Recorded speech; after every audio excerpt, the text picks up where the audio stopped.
श्रीराम समर्थ. श्रोते हो, आपण ऐकत आहात श्री गोंदवलेकर महाराज यांचे प्रवचन. देह हा परमार्थाचे साधन समजावा.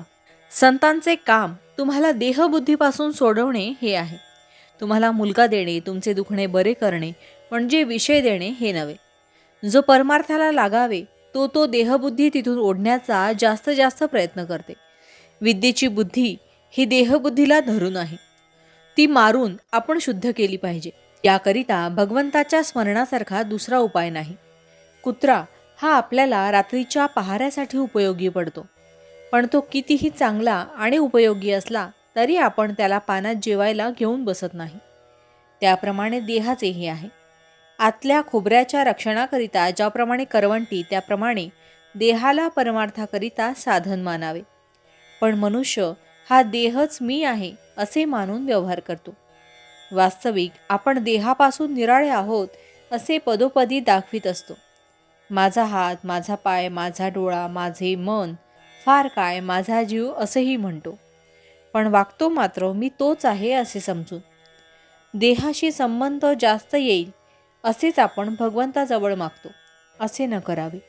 आपल्या देहावरचे प्रेम कमी होण्यासाठी दुसऱ्यावर प्रेम करायला लागावे. प्रेम बसायला आपल्याला आपल्यासारखाच देहधारी लागतो.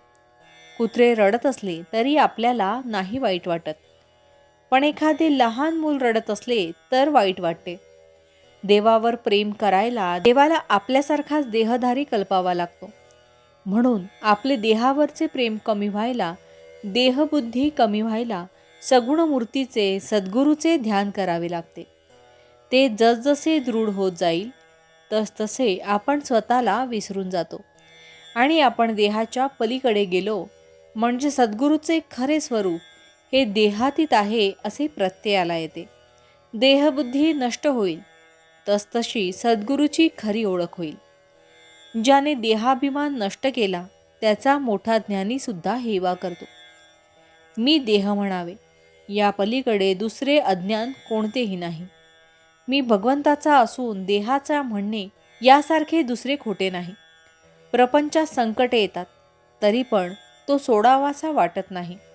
याहून भगवंताची माया ती कोणती? अति सहवासामुळे देहाचे ममत्व सुटत नाही. परमात्म्याचा सहवास, उदाहरणार्थ देवाला जाण्याचा वा जप करण्याचा नेम केला म्हणजे देहाचे ममत्व थोडे कमी होते. देहाच्या सहवासाने आपण देहाचे होतो, नामाच्या सहवासाने आपण परमात्म्याचे हो. भावार्थ, भगवंताच्या स्मरणामध्ये देहबुद्धीचे मरण आहे. जानकी जीवन स्मरण जय जय राम. महारुद्र हनुमान की जय. समर्थ रामदास स्वामी महाराज की जय. सब संतन की जय. श्री अनंत कोटि ब्रह्मांड नायक राजाधिराज सच्चिदानंद सद्गुरु श्री ब्रह्म चैतन्य महाराज की जय. जय जय रघुवीर समर्थ. आता आपण 13 वेळा नामस्मरण करूया. श्रीराम जय राम जय जय राम. श्रीराम जय राम जय जय राम. श्रीराम जय राम जय जय राम. श्रीराम जय राम जय जय राम. श्रीराम जय राम जय जय राम. श्रीराम जय राम जय जय राम. श्रीराम जय राम जय जय राम. श्रीराम जय राम जय जय राम. श्रीराम जय राम जय जय राम. श्रीराम जय राम जय जय राम. श्रीराम जय राम जय जय राम. श्रीराम जय राम जय जय राम.